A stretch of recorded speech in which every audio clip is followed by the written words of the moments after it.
തമിഴ്നാട്ടിൽ കാർ പാഞ്ഞു കയറി 5 സ്ത്രീകൾ മരിച്ചു. ചെങ്കൽപ്പേട്ടിലെ മഹാബലിപുരത്താണ് ഈ അപകടം ഉണ്ടായിരുന്നത്. മുഹമ്മദ് റയീസ് ചേരുന്നുണ്ട് ചെന്നൈയിൽ നിന്ന്. മുഹമ്മദ് റയീസ്, വിവരങ്ങൾ. ഉന്മേഷ്, മഹാബലിപുരത്തെ OMR റോഡിലായിരുന്നു ഇന്ന് വൈകിട്ട് ഈ അതിദാരുണമായ സംഭവം ഉണ്ടായത്. കന്നുകാലികളെ മേയ്ക്കുന്ന 5 സ്ത്രീകൾ റോഡിന് സമീപത്ത് വിശ്രമിക്കുകയായിരുന്നു.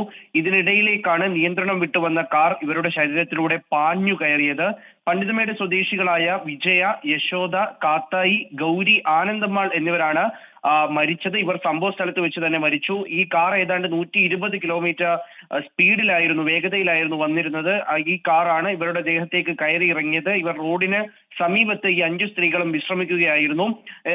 ഈ സമീപത്തെ കോളേജിൽ പഠിക്കുകയായിരുന്ന 4 വിദ്യാർത്ഥികളാണ് ഈ കാറിലുണ്ടായിരുന്നത്. കാർ ഓടിച്ചിരുന്നത് ജോഷു എന്ന 19-കാരനാണ്. ഇയാളെയും സുഹൃത്തിനെയും നാട്ടുകാർ തടഞ്ഞു വെച്ച് തിരുപ്പോരൂർ പോലീസിന് കൈമാറിയിട്ടുണ്ട്. മറ്റു 2 പേർ ഓടി രക്ഷപ്പെട്ടു. എന്തായാലും വളരെ നടുക്കുന്ന അതിദാരുണമായ ഒരു സംഭവമാണ് ഉണ്ടായത്. ഉന്മേഷ്, മദ്യലഹരിയിൽ കാർ ഓടിച്ചാണ് അപകടം ഉണ്ടാക്കിയത്. വിവരങ്ങൾ നൽകുകയായിരുന്നു മുഹമ്മദ് റയീസ്.